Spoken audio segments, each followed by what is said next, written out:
चलो मित्रों, सपुष्पी वनस्पतिओनी बाह्यकार विद्यामां एक नवा पॉइंटनी चर्चा करीए छीए, जेनुं नाम छे पुष्पना प्रकारो। जुदा जुदा दृष्टिकोणथी આપણે પુષ્પના પ્રકારોને સમજવા છે।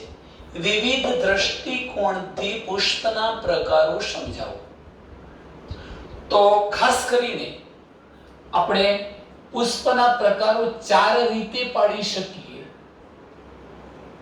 એમાં પ્રથમ જે પ્રકાર છે એ છે સમમિતિને આધારે પુષ્પના પ્રકારો। સમમિતિને આધારે પુષ્પના પ્રકારો, જો કે આપણે ત્રણ પ્રકારો પાડીશું, સમજીએ એ વખત ચર્ચા કરીશું। સમમિતિના આધારે પુષ્પના પ્રકારો, ત્યાર પછી પુષ્પીય પત્રોની સંખ્યાને આધારે પુષ્પના પ્રકારો।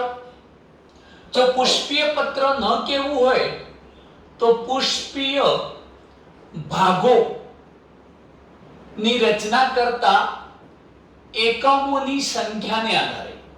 પુષ્પીય ભાગો એટલે જ પુષ્પીય પત્રો, જેમ કે વજ્રપત્ર, દલપત્ર, પુંકેસર, સ્ત્રીકેસર, ચક્ર, એ રીતે પુષ્પીય ભાગોના એકમોની સંખ્યાના આધારે। ત્રીજો પ્રકાર છે નિપત્રને આધારે। નિપત્રના આધારે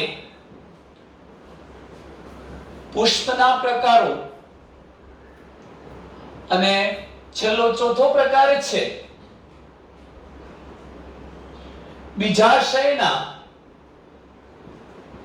સ્થાનને આધારે। બીજાશયના સ્થાનના આધારે પુષ્પના પ્રકારો પડે છે।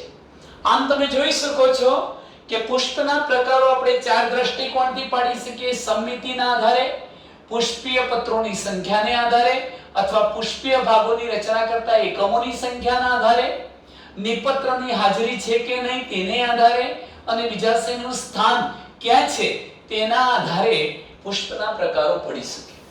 આપણે પ્રથમ પ્રકાર તરફ જઈએ છીએ। હું અહીંયા લખીશ સમમિતિને આધારે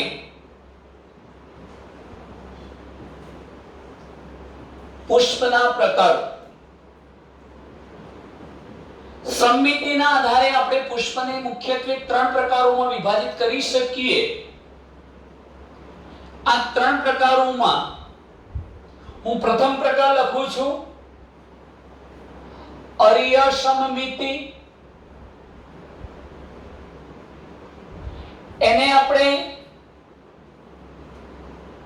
ત્રિજ્યામય સમમિતિ પણ કહી શકીએ, અને એવું નથી કહેવું તો નિયમિત પુષ્પ એવું પણ કહી શકાય। તો પ્રથમ પ્રકાર થયો નિયમિત પુષ્પ, એના માટે બીજો શબ્દ છે અરીય સમમિતિ, એના માટે જ ત્રીજો શબ્દ છે ત્રિજ્યામય સમમિતિ। આ ત્રણેય શબ્દો એકબીજાના પર્યાય શબ્દો છે। ચાલો નિયમિત, તો બીજો પ્રકાર છે અનિયમિત પુષ્પ। અનિયમિત પુષ્પ અથવા એને દ્વિપાર્શ્વ સમમિતિ ધરાવતું પુષ્પ પણ કહેવાય। દ્વિપાર્શ્વ સમમિતિ ધરાવતું પુષ્પ। અને ત્રીજો પ્રકાર છે અસમમિતિ। અસમમિતીય પુષ્પ। તો આમ સમમિતિને આધારે પુષ્પને ત્રણ પ્રકારમાં વિભાજિત કરી શકાય: નિયમિત પુષ્પ, અનિયમિત પુષ્પ અને અસમમિતીય પુષ્પ, અથવા અરીય સમમિતિ, ત્રિજ્યામય સમમિતિ પણ કહેવાય, અનિયમિત માટે દ્વિપાર્શ્વ સમમિતિ કહેવાય, અને ત્રીજો પ્રકાર થયો અસમમિતીય પુષ્પ। હવે મિત્રો જો સમમિતિ શું છે, અહીંયા આપણે પુષ્પના કેન્દ્ર ભાગમાંથી પસાર થતી જે લંબ ધરી છે, શું એ ધરી પુષ્પને બે સરખા ભાગમાં વિભાજિત કરે છે કે નથી કરતી? નથી કરતી તો અસંમિતિ. કરે છે પણ કેવી રીતે? ગમે તે ધરીએ બે સરખા ભાગ બનશે કે કોઈ ચોક્કસ એક જ ધરીએ બે સરખા ભાગ બનશે? એના આધારે આપણે પ્રકારો પાડીશું: અરિય સમમિતિ અને અનિયમિત સમમિતિ. તો ટૂંકમાં મિત્રો હું અહીંયા એક વ્યાખ્યા લખું અને ત્યાર પછી આપણે એને સમજવાનો પ્રયત્ન કરીએ છીએ કે અરિય સમમિતિ કોને કહેવાય છે? પુષ્પ કેન્દ્રમાંથી પસાર થતી કોઈ પણ ત્રિજ્યામાં બે સરખા ભાગોની અંદર વિભાજિત થઈ શકતું હોય. જો પુષ્પ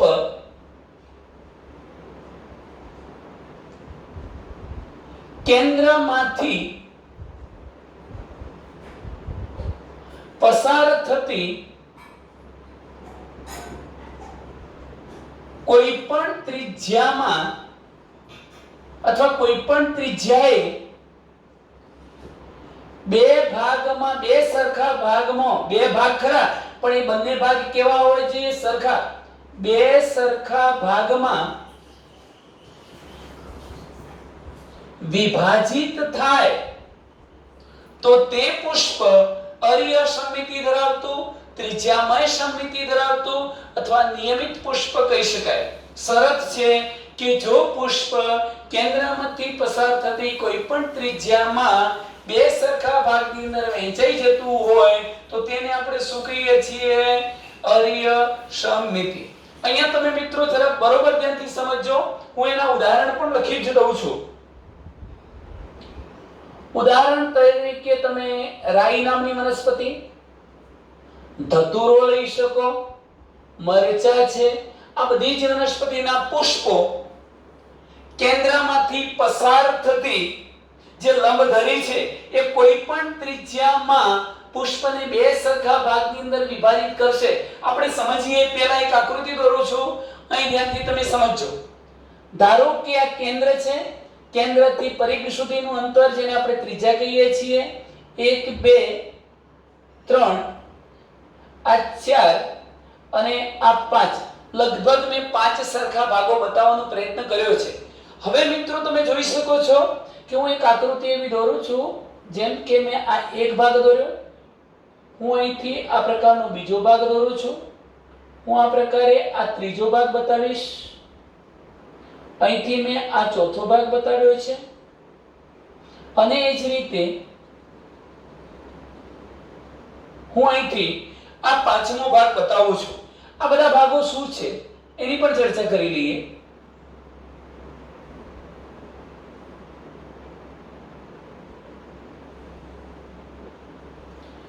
જેમ કે મિત્રો તમે જાણો છો કે ધતુરાનું જે પુષ્પ છે એ ધતુરાના પુષ્પમાં આપણે આ પુષ્પને આ રીતે પકડીએ છીએ તો આ પુષ્પમાં 5 વજ્રપત્રો છે અને 5 દલપત્રો છે, 5 પુંકેસરો પણ છે.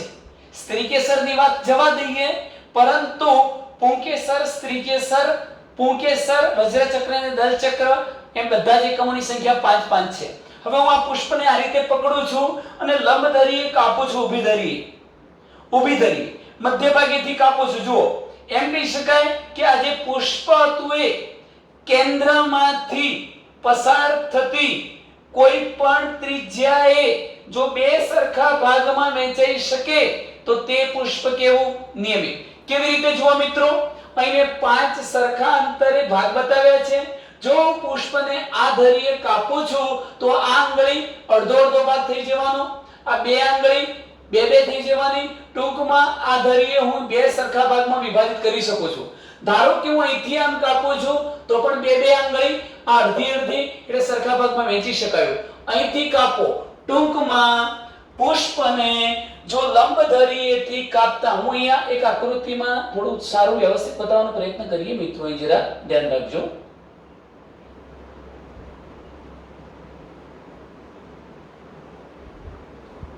આ પ્રકારની એક આકૃતિ મેં બતાવી છે. એમાં હવે તમે જોઈ શકો છો કે આ પુષ્પને હું અહીંથી કાપું છું. ચલો, આ ત્રિજ્યામાંથી કાપ્યું, તમે જોઈ શકો છો એક ભાગ બે ભાગ, એક ભાગ બે ભાગ, બે સરખા ભાગ, અહીંયા અડધો અડધો. એટલે એનો મતલબ એ થયો કે જો પુષ્પને લંબ ધરીએથી કાપતા બે સરખા ભાગમાં વહેંચી શકાય. બે સરખા ભાગો થયા. આવું હું એક ત્રિજ્યાથી કર્યું. કેન્દ્રથી પરિસુજનું અંતર એક ત્રિજ્યા. એક ત્રિજ્યાથી કાપતા બે સરખા ભાગ બન્યા. એવું જ હું અહીંયા કરી શકું. ધારો કે આ રીતે કાપું છું તો પણ બે સરખા ભાગ બન્યા. બે બે અડધો અડધો. હું જો એ પુષ્પને મિત્રો અહીંથી કાપવાનો પ્રયત્ન કરું છું અહીંથી, તો પણ તમે જોઈ શકો છો કે હું પુષ્પને બે સરખા ભાગમાં વિભાજિત કરી શકું છું. જો આવું કોઈ પણ ધરીએથી કરી શકાતું હોય તો તે પુષ્પ કયું પુષ્પ કહેવાય?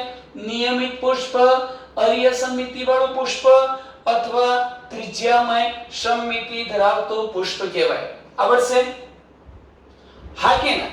જો મિત્રો બરોબર ધ્યાનથી સમજો કે જો પુષ્પને કેન્દ્ર ભાગેથી એટલે કે લંબ ધરીએથી કાપતા ગમે તે તલે કાપતા બે સરખા ભાગ બને. ગમે તે ધરીએથી કાપો બે સરખા ભાગ બનતા જ હોય તો તે પુષ્પ કયું છે? ત્રિજ્યામય નિયમિત પુષ્પ, અર્ય સમમિતિ વાળું પુષ્પ કહી શકાય. ચલો હવે આપણે વ્યાખ્યા સમજીએ છીએ. અનિયમિત પુષ્પ કોને કહેવાય?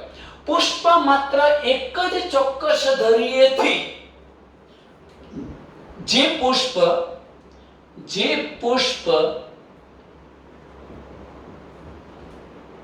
માત્ર એક જ ચોક્કસ ધરીએથી બે સરખા ભાગોમાં વિભાજિત થતું હોય તેને શું કહેવાય? અનિયમિત પુષ્પ કહે છે. ફરીથી સાંભળજો. પુષ્પ માત્ર એક જ ચોક્કસ ધરીએથી બે સરખા ભાગમાં વિભાજિત થાય. આ બંનેમાં શું ફેર છે? અહીંયા તો કોઈ પણ ધરીએથી બે સરખા ભાગ બનતા હતા. અહીંયા પુષ્પ માત્ર એક જ ચોક્કસ લંબ ધરીએથી બે સરખા ભાગમાં વિભાજિત થાય. જેમ કે ઉદાહરણથી સમજાવું, મેં મિત્રો આ એક આવી આકૃતિ દોરી છે, તમે સમજી જઈ શકો છો. જોજો, હું આ પ્રકારનું પુષ્પ બતાવું છું. ચલો, આ પુષ્પમાં તમે જોઈ શકો છો કે હું એને કોઈ એક ચોક્કસ લંબ ધરીએથી કાપું છું. કોઈ એક ચોક્કસ લંબ ધરીએથી કાપું છું તો હું એને બે સરખા ભાગમાં વિભાજિત કરી શકીશ. જો આ ભાગ અને અડધો અડધો બે સરખા ભાગ બન્યા. પરંતુ હવે હું જો આ ધરીએથી આમ કાપવા જાઉં તો શું બે સરખા ભાગ બને છે ખરા? અહીંથી આ ધરીએ કાપવા જાઉં તો બે સરખા ભાગ બને ખરા? ના. અહીંથી કાપવા જાઉં તો બે સરખા ભાગ બને છે ખરા? ના. જો પુષ્પને કોઈ એક જ ચોક્કસ લંબ ધરીએથી બે સરખા ભાગમાં વિભાજિત કરી શકાતું હોય, પરંતુ આવું બધી જ ધરીએથી ન થઈ શકતું હોય તો તે પુષ્પ કયું કહેવાય? અનિયમિત પુષ્પ કહેવાય. આવા અનિયમિત પુષ્પ શામાં જોવા મળે છે મિત્રો? તો વટાણા છે, વાલ છે, કેસિયા છે. વાલ, વટાણા નામની વનસ્પતિ, કેસિયા જેને આપણે ગલતોરો નામની વનસ્પતિ કહીશું, આવી બધી વનસ્પતિઓમાં દ્વિપાર્શ્વ સમમિતિ કે અનિયમિત સમમિતિ જોવા મળે. બે દ્વિ એટલે બે પાર્શ્વ ભાગોમાં વહેંચી શકાય, પણ કોઈ એક જ લંબ ધરીએથી વહેંચી શકાય. દરેક ધરીએથી આવું કરી શકાતું નથી. તેથી આપણે તેને શું કહીએ? અનિયમિત પુષ્પ. હવે અસમિતીય પુષ્પ, તો જે પુષ્પમાં કેન્દ્રમાંથી પસાર થતી કોઈ પણ ધરીએથી બે ભાગ સરખા ન બનતા હોય, જે પુષ્પમાં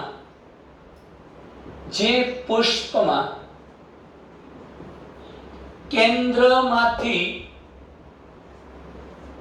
પસાર થતી ધરી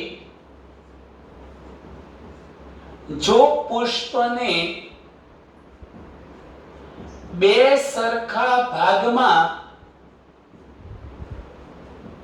વિભાજિત ન કરતી હોય તો તે પુષ્પ અસમિતીય પુષ્પ કહેવાય. જેમ કે આપણે ઉદાહરણથી આ ઘટનાને સમજવી છે તો આપણે આ પ્રકારનું પુષ્પ દોરી શકીએ.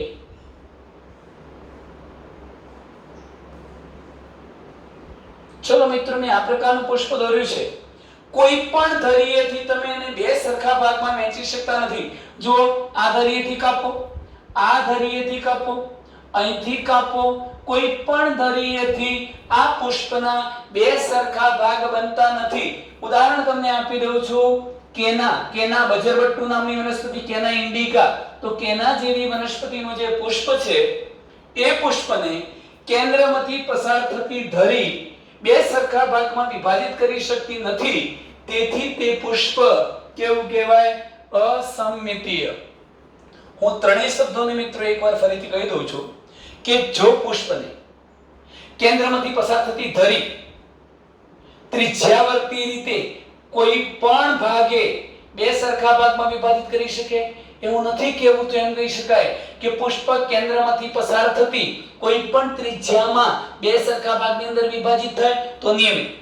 જો આવું કોઈ એક ચોક્કસ ધરીએથી જ કરી શકાતું હોય, બધી ધરીએથી બે સરખા ભાગ ના બનતા હોય, કોઈ એક જ ચોક્કસ ધરીએથી બે સરખા ભાગ બનતા હોય તો તે પુષ્પ દ્વિપાર્શ્વ સમમિતીય અથવા અનિયમિત પુષ્પ. અને કેન્દ્રમાંથી પસાર થતી ધરી પુષ્પને બે સરખા ભાગમાં વહેંચી જ ન શકતી હોય, ક્યારે બે સરખા ભાગ પુષ્પના થતા જ ન હોય તો તેને અસમમિતીય પુષ્પ કહેવાય. ઉદાહરણ તરીકે કોણ છે? કેના. ચલો મિત્રો, બીજા નંબરના ટોપિક તરફ આપણે જઈએ છીએ. બીજું છે પુષ્પીય પત્રોની સંખ્યાના આધારે અથવા પુષ્પમાં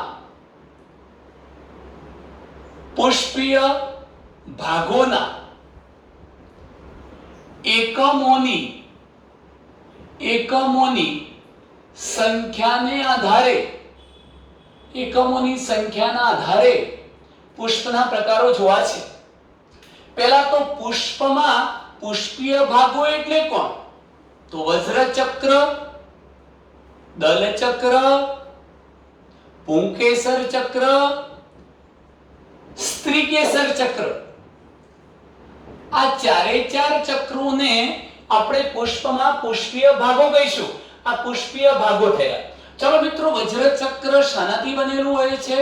વજ્રપત્રોથી. દલચક્ર શાનાથી બને છે? દલપત્રોથી. પુંકેસર ચક્ર શાનાથી બને?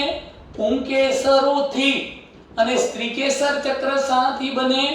સ્ત્રીકેસરોથી.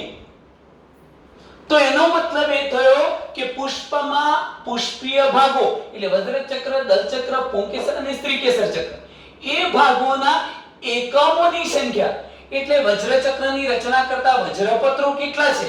જેમ કે ધતુરાની અંદર 5 વજ્રપત્રો છે, ધતુરાની અંદર 5 દલપત્રો છે, પુંકેસરો પણ 5 છે. તમે સ્ત્રીકેસરને અપવાદરૂપ ગણો, પણ આ મહત્વના જે ત્રણ ભાગો હતા એ ત્રણેયમાં વજ્રપત્રોની સંખ્યા 5, દલપત્રોની સંખ્યા 5, પુંકેસરોની સંખ્યા 5 છે. તો તે પુષ્પ પંચાવયવી પુષ્પ કહેવાય. શું કહેવાય? પંચાવયવી. તો એનો મતલબ એ થયો કે પુષ્પીય પત્રો, આ બધા પુષ્પીય પત્રો છે, પુષ્પીય પત્રોની સંખ્યાને આધારે કે પુષ્પમાં પુષ્પીય ભાગોના એકમોની સંખ્યાના આધારે પુષ્પના કેટલા પ્રકાર પડે છે? 3. કયા 3 પ્રકાર જુઓ મિત્રો? તો પહેલો પ્રકાર છે ત્રિઅવયવી પુષ્પ. ત્રિઅવયવી પુષ્પ, ચતુઅવયવી પુષ્પ અથવા ચતુરાવયવી પુષ્પ અને પંચાવયવી પુષ્પ. પુષ્પના 3 પ્રકારો પડ્યા. કયા દૃષ્ટિકોણથી? પુષ્પમાં પુષ્પીય ભાગોની રચના કરતા એકમોની સંખ્યાના આધારે પુષ્પના 3 પ્રકાર: ત્રિઅવયવી પુષ્પ, ચતુઅવયવી પુષ્પ અને પંચાવયવી પુષ્પ. એનો મતલબ એ થયો કે જે પુષ્પમાં વજ્રપત્રો, દલપત્રો અને પુંકેસરો 3 ની સંખ્યામાં આવેલા છે એ ત્રિઅવયવી પુષ્પ. જે પુષ્પમાં આ વજ્રપત્રો, દલપત્રો, પુંકેસરો 4 ના એકમમાં આવેલા છે, 4 ની સંખ્યામાં, તો એ ચતુઅવયવી. અને ધતુરા જેવી વનસ્પતિમાં વજ્રપત્રો, દલપત્રો અને પુંકેસરો 5 ની સંખ્યામાં આવેલા છે, માટે એને પંચાવયવી પુષ્પ કહે છે. ચલો ત્યાર પછી મિત્રો ત્રીજા પ્રકાર તરફ જઈએ છીએ. ત્રીજો પ્રકાર છે નિપત્રને આધારે, કઈ બાબતના આધારે? નિપત્રના આધારે જો આપણે પુષ્પના પ્રકારો પાડવા હોય, નિપત્રના આધારે પુષ્પના પ્રકારો મહત્વના બે છે. કયા બે પ્રકાર પડે છે જોઈ શકો છો. તો પહેલો જે પ્રકાર છે એ નિપત્રી પુષ્પ. કયું પુષ્પ? નિપત્રી એટલે નિપત્ર ધરાવતું પુષ્પ. અને બીજો પ્રકાર છે અનિપત્રી પુષ્પ, નિપત્ર ન ધરાવતું પુષ્પ. આને સમજવા માટે તમે સારી રીતે જાણો છો કે જો આ પ્રકાંડ હોય એના પર આ ગાંઠ છે અને આ પર્ણ ઉદ્ભવેલું છે મિત્રો. હવે પર્ણની કક્ષમાંથી જ પુષ્પ ઉત્પન્ન થાય છે. માટે હું એમ કહી શકું, મેં અગાઉ પણ આ વ્યાખ્યા કહી છે કે પુષ્પ જે પર્ણની કક્ષમાંથી ઉત્પન્ન થાય છે તે પર્ણને શું નામ અપાય છે? નિપત્ર. જો નિપત્ર હોય આવું, કેટલીક વાર પર્ણ ન હોય અને છતાં પુષ્પ હશે તો એનો મતલબ કે ત્યાં નિપત્ર નથી, તો તે પુષ્પ કયું કહેવાય? અનિપત્રી. પરંતુ આ નિપત્ર ધરાવતા પુષ્પને શું કહેવાય? નિપત્રી. અને નિપત્ર ન ધરાવતા પુષ્પને શું કહેવાય? અનિપત્રી. તો લખી શકાય કે નિપત્ર ધરાવતું પુષ્પ નિપત્રી પુષ્પ અને નિપત્ર ન ધરાવતું પુષ્પ અનિપત્રી પુષ્પ કહેવાય. ચલો મિત્રો, મારી દ્રષ્ટિએ આ બધા પ્રકારો એટલા બધા મહત્વના નથી. કદાચ બહુ અર્ય સમિતિ, અનિયમિત અથવા તો દ્વિપાર્શ્વ સમિતિ અને અસમિતિ એક ટૂંકનો દાવ પૂછાતી હોય છે. અને સૌથી મહત્વનો પોઈન્ટ આ છે, બીજાશયના સ્થાનના આધારે પુષ્પના પ્રકારો સમજાવો. તો ટૂંકમાં પહેલો પદ્યો, બીજો પ્રકાર, આ ત્રીજો પ્રકાર છે મિત્રો. જોઈ શકો છો આ ત્રીજો પ્રકાર. અને હવે આપણે ચોથા પ્રકાર તરફ જઈએ છીએ, જે છે બીજાશયના સ્થાનને આધારે, બીજાશયના સ્થાનને આધારે પુષ્પના પ્રકારો વર્ણવો. ત્રણ માર્ક્સની ટૂંક નોંધ પણ પૂછાતી હોય છે કે બીજાશયના સ્થાનના આધારે પુષ્પના પ્રકાર, અથવા પુષ્પાસન પર બીજાશયની સાપેક્ષે, બીજો મુદ્દો લખું છું, અથવા પુષ્પાસન પર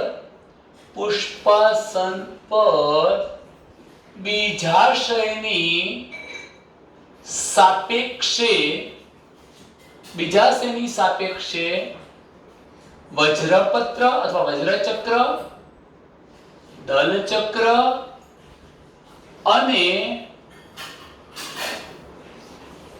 પુંકેસર ચક્રના સ્થાનને આધારે પુષ્પના પ્રકારો સમજાવો.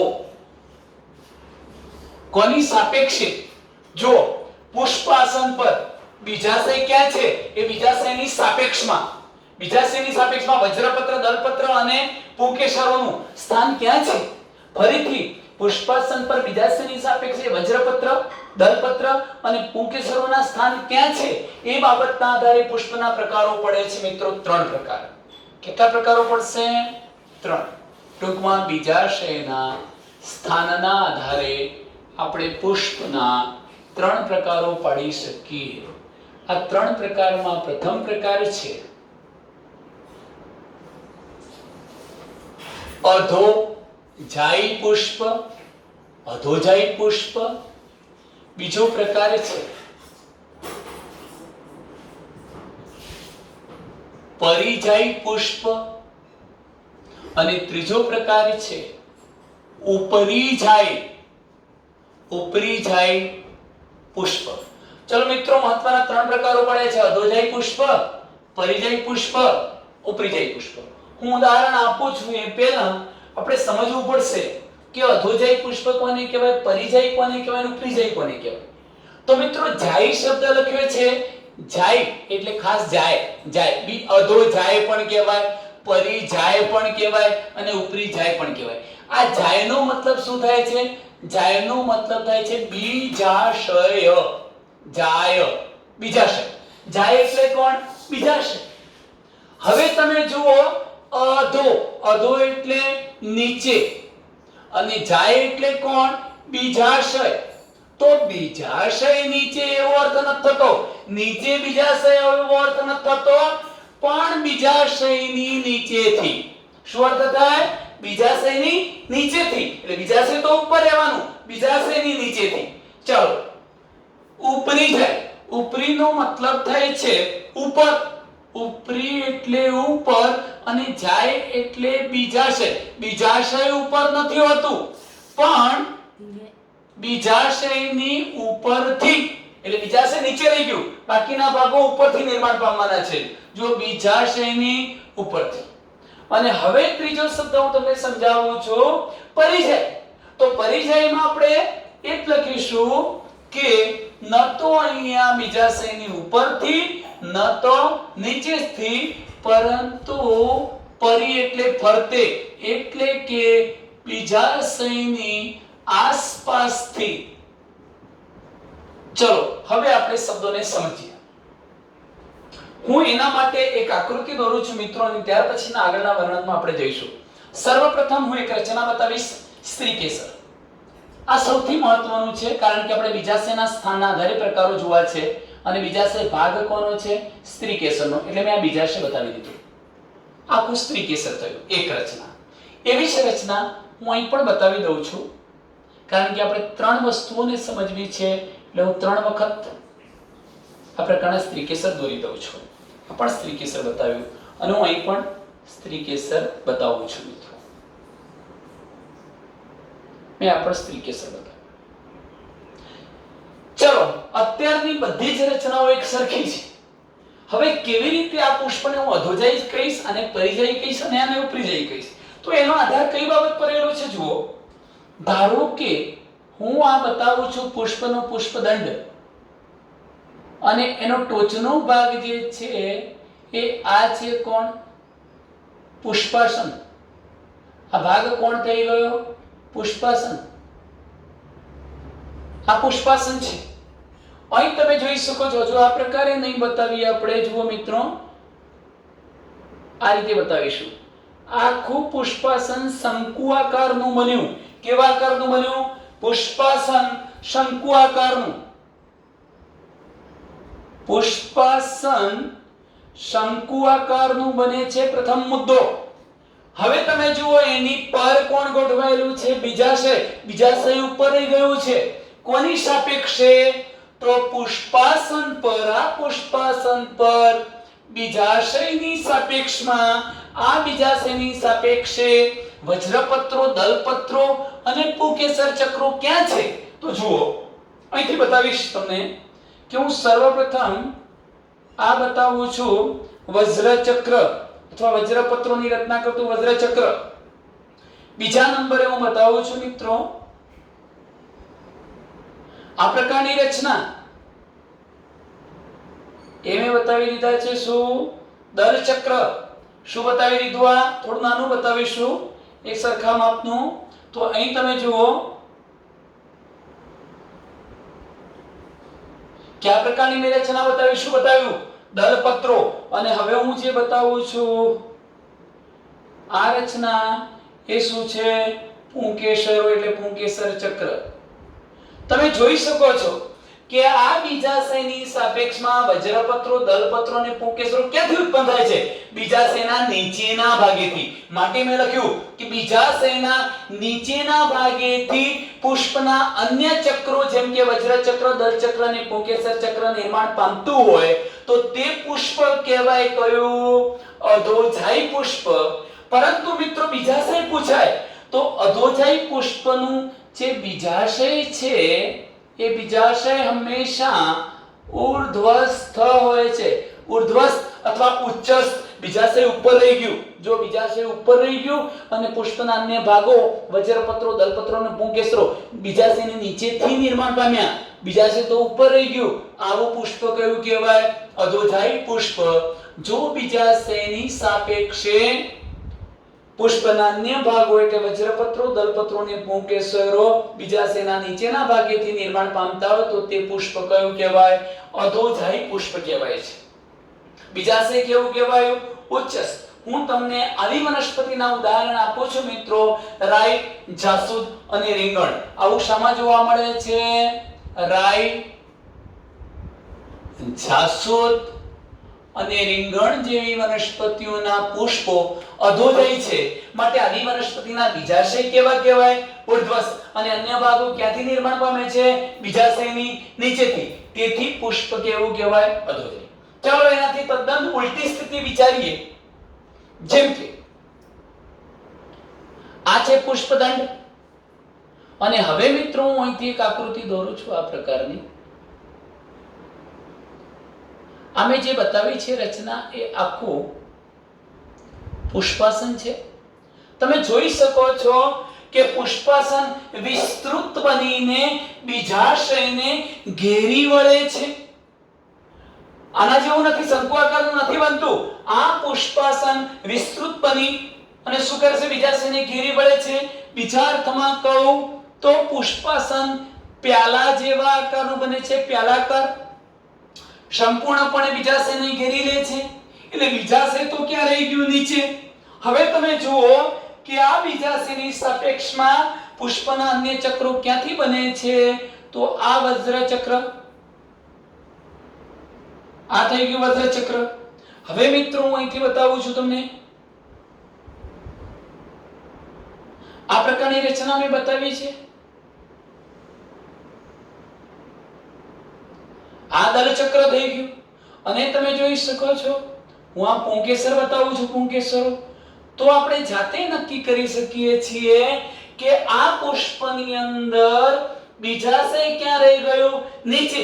અને બીજાશયની સાપેક્ષમાં બધા જ ભાગો ક્યાંથી બન્યા? બીજાશયના ઉપરના ભાગેથી વજ્રપત્રો, દલપત્રો અને પુંકેસરો નિર્માણ પામતા હોય તો તેવું પુષ્પ ઉપરીજાય પુષ્પ કહેવાય. જુઓ, બીજાશયની ઉપરથી, આ બીજાશયની ઉપરથી વજ્રપત્રો, દલપત્રો અને પુંકેસરોનું સર્જન થતું હોય એટલે ટૂંકમાં પુષ્પાસન પર બીજાશયની સાપેક્ષે વજ્રપત્રો, દલપત્રો અને પુંકેસરો ક્યાં છે? ઉપર છે. તેવું પુષ્પ કેવું કહેવાય? ઉપરીજાયી પુષ્પ.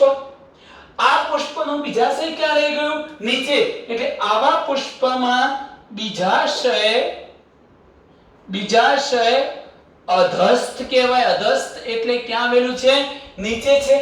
નીચસ્થ અથવા નીચે. ચલો મિત્રો, આટલે સુધીનો તમને ખ્યાલ આવી ગયો હશે.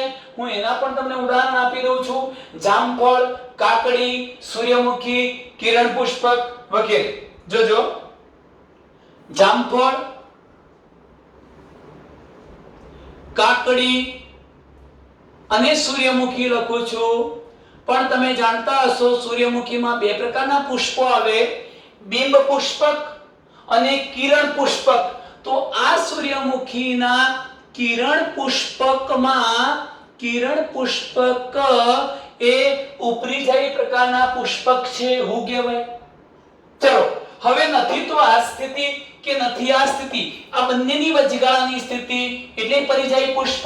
તમે જોઈ શકો છો. આમાં આપણે શું કરીશું? આ પુષ્પદંડ બતાવી દીધો. ચલો, આ પુષ્પદંડ છે મિત્રો. આ પુષ્પદંડ થયો.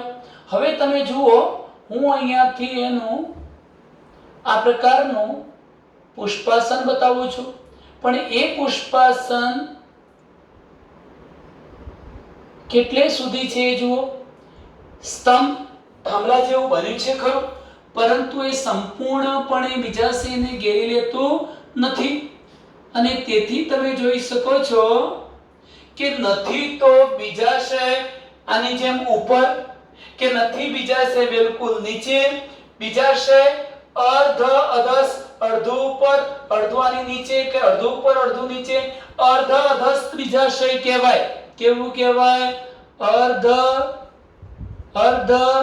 અધસ્થ બીજાશય, અર્ધ અધસ્થ અથવા અર્ધ ઉર્ધ્વસ્થ બીજાશય કહેવાય.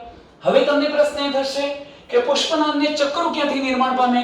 ચલો જુઓ મિત્રો, અહીંથી હું કહી શકું કે મેં વજ્ર ચક્ર બતાવી દીધું. ચલો અહીંથી જ હું આ પ્રકારે આ રીતે દલચક્રો બતાવી દઉં છું અને અહીંથી જ હું કોને બતાવીશ? પુંકેસરોને. પરિસ્થિતિ શું થઈ છે સમજો બરોબર ધ્યાનથી સમજો કે સ્ત્રી કેસર મધ્ય સ્થાને ગોઠવાયેલું છે, નથી ઉપર કે નથી નીચે. સ્ત્રી કેસરનો મતલબ બીજાશય, એટલે બીજાશય મધ્યસ્થ સ્થાને ગોઠવાયેલું છે, મધ્યસ્થ સ્થાને ગોઠવાયું છે. આ એક પોઈન્ટ. પુષ્પના બીજા ભાગો પણ પુષ્પાસન પર એ જ સ્તરે, જો પુષ્પના બીજા ભાગો પણ પુષ્પાસન પર એ જ સ્તરે એટલે મધ્ય ભાગે એટલી જ ઊંચાઈએ, જેટલી ઊંચાઈએ આ બીજાશય ગોઠવાયેલું હતું એટલી જ ઊંચાઈએ ગોઠવાયેલા હોય એવું ન કહેવું. સાદી ભાષામાં કે બીજાશયની ઉપરથી એ નહીં, બીજાશયની નીચેથી એ નહીં, બીજાશયની બંને પાર્શ્વ બાજુએથી જો પુષ્પના અન્ય ભાગો સર્જાતા હોય તો તેવા પુષ્પને પરિજય પુષ્પ કહેવાય છે. આ પરિજય પુષ્પમાં બીજાશય અર્ધ અધસ્થ હોય છે એવું કહી શકાય. આવું કઈ વનસ્પતિમાં જોવા મળે છે? તો ગુલાબ છે, આલુ વૃક્ષ છે, જરદાળુ છે. ગુલાબ, આલુ વૃક્ષ, જરદાળુ નામની વનસ્પતિ, આ બધી જ વનસ્પતિઓમાં પરિજય પ્રકારનું પુષ્પ જોવા મળે છે. ચાલો મિત્રો, અહીં સુધીનો આપણો ટોપિક પૂર્ણ થાય છે. ત્યાર પછીની જે પુષ્પના વિવિધ ભાગો આપણે જોવાના છે એમાં આપણે પહેલા યાદ રાખીશું વજ્રચક્ર, દલચક્ર, પુંકેસર ચક્ર અને સ્ત્રીકેસર ચક્ર પૂરું કર્યા પછી જ આપણે જુદા જુદા પ્રકારના કલિકાંતર વિન્યાસની વાત કરીશું. મિત્રો વચ્ચે અહીંયા કલિકાંતર વિન્યાસ આપી દીધો હશે સિલેબસમાં, પણ આપણે વજ્રચક્ર, દલચક્ર, પુંકેસર અને સ્ત્રીકેસર ચક્ર બધું જ પૂરું કર્યા પછી જ આપણે એ ટોપિક તરફ જઈશું. અસ્તુ.